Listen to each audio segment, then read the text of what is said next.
The legend lives on from the Chippewa on down of the big lake they call Gitchagumi. The lake, it is said, never gives up her dead when the skies of November turn gloomy. With a load of iron ore, 26,000 tons more than the Edmund Fitzgerald weighed empty. That good ship and true was a bone to be chewed when the gales of November came early. The ship was the pride of the American side, coming back from some mill in Wisconsin. As the big freighters go, it was bigger than most, with a crew and good captain well seasoned, concluding some terms with a couple of steel firms when they left fully loaded for Cleveland. Then later that night when the ship's bell rang, could it be the north wind they'd been feeling?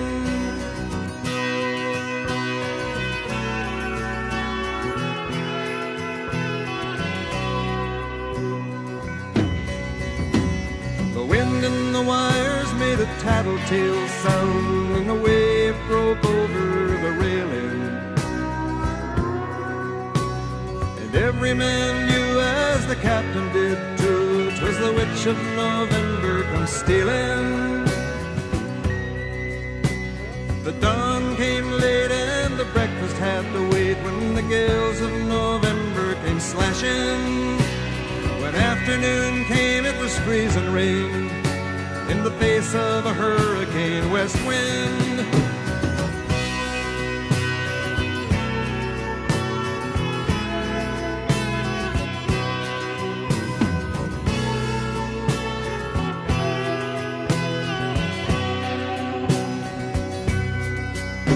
When supper time came, the old cook came on deck saying, "Fellas, it's too rough to feed you."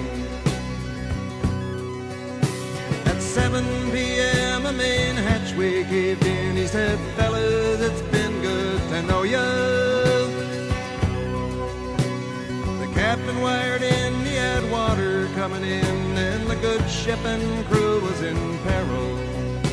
And later that night when his lights went out of sight, came the wreck of the Edmund Fitzgerald.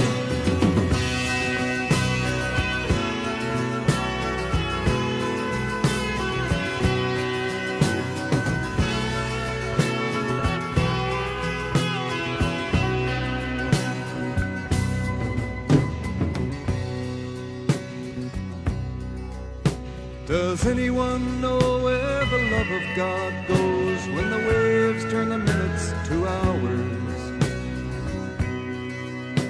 The searchers all say they'd have made Whitefish Bay if they'd put 15 more miles behind her. They might have split up or they might have capsized. They may have broke deep and took water. All that remains is the faces and the names of the wives and the sons and the daughters.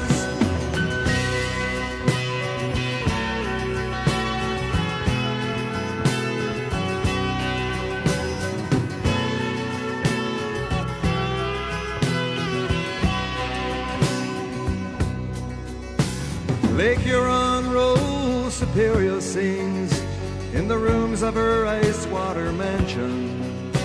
Old Michigan steams like a young man's dreams. The islands and bays are for sportsmen. And farther below, Lake Ontario takes in what Lake Erie can send her.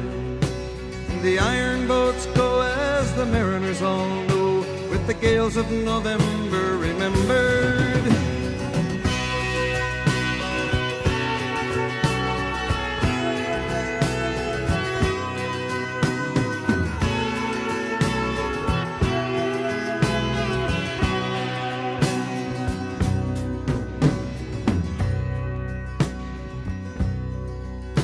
In a musty old hall in Detroit they prayed in the Maritime Sailors' Cathedral. The church bell chimed till it rang 29 times for each man on the Edmund Fitzgerald. The legend lives on from the Chippewa down of the big lake they call Gitchagumi. Superior, they said, never gives up her dead when the gales of November come early.